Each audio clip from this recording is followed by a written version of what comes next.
Shoba, and myself and Miguel, we have set up this place here, Gravito. We run a retreat centre here in Portugal. We've been doing so for the last 4 years. You know, we had our first fully booked season here, which we've had to cancel because a lot of our accommodation got burnt, so we can't actually accommodate people. We have about 6 hectares of land here, and let's say we've got about 4.5 hectares of forest that have burnt. There's always been, there's also been some loss in terms of machinery and tools and pumps and tanks and electrical systems and solar system, quite a lot of things. Our house is an old schist house, and it survived like most of the schist house. They do survive, and thankfully we still have everything in there, and so we have our lives. So we're okay. A lot of stuff didn't get burnt. We've been very fortunate all in all, so hopefully we'll be back up and running next year. All the areas where we've planted, where we've irrigated, have been spared somehow, although the intensity of the heat was so strong that all the leaves have dried up.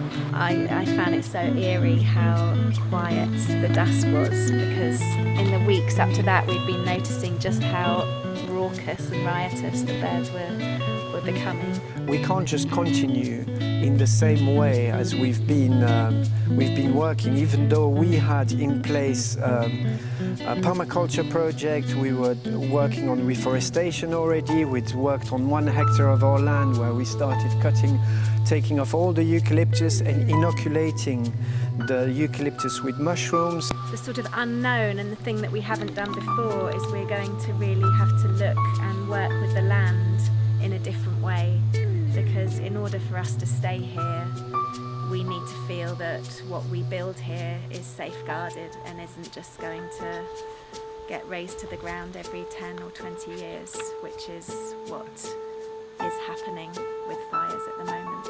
Sadly, it's not if, but when at the moment. I am Mauricio Uman.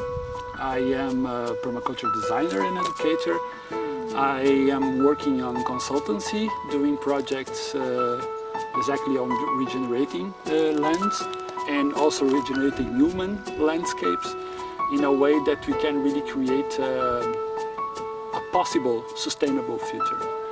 What we do now is going to be important for the next generations to be able to be sustained by this same land.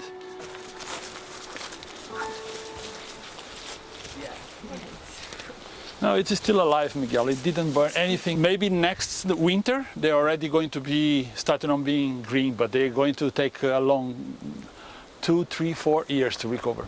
Everything that is dried already, in the part that is still alive, these branches are going to start on coming from the dead part of it. What can do first of all to recover the possibility of the land to retain the water, and with that to recover the soil, to regenerate the soil. And for that we have to use all of the knowledge that human beings has been using for these last 10,000 years and apply this. It's a good sense. Seeds, plant, different plants, fruit trees, oaks, everything together. We are, you and me, part of this. So we, you and me, we have to change.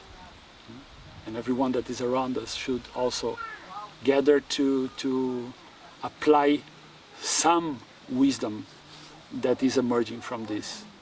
The first thing we have to do is to infiltrate the water. So the idea is that you take the water from the valley to the ridges, you know, to take all the water that are here, because this area would be more watered, and put them into the ridges that is dried.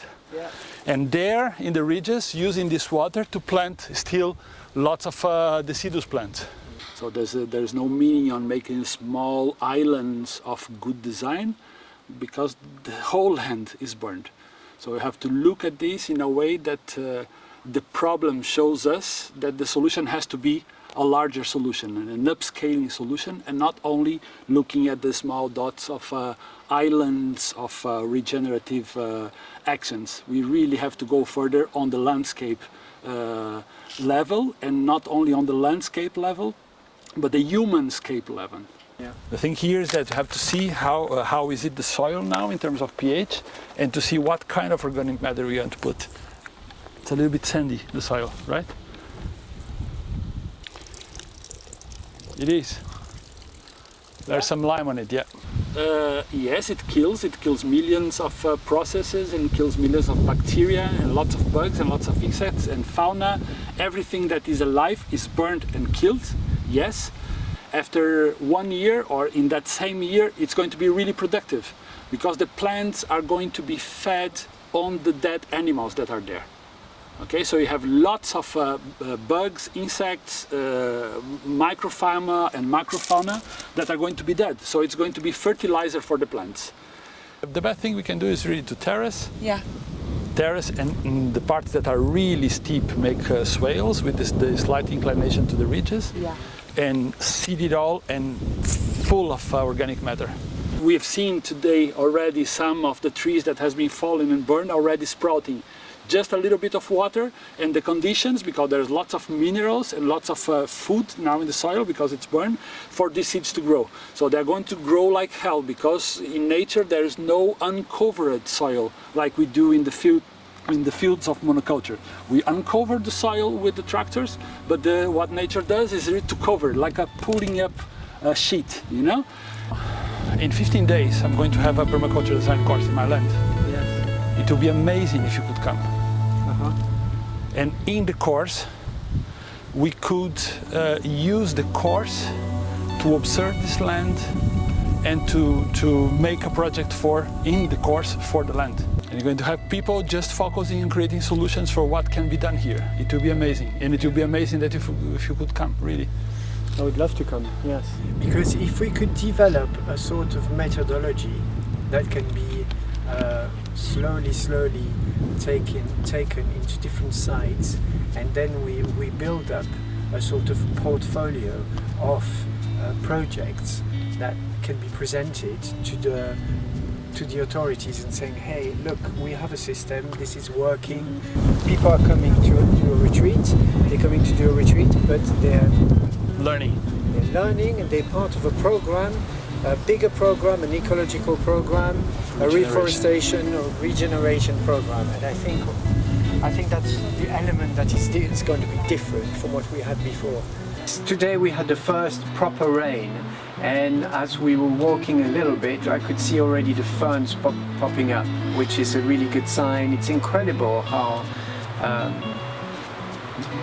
life can spring back up so quickly after such a devastation. There is a blackbird that keeps coming to the garden and just singing beautifully. There, on the first day even, I saw butterflies. There are dragonflies. Miguel saw a nightjar, which was really, wonderful. I can hear a sort of pigeon now in the distance. So there is, not everything's gone. Yeah.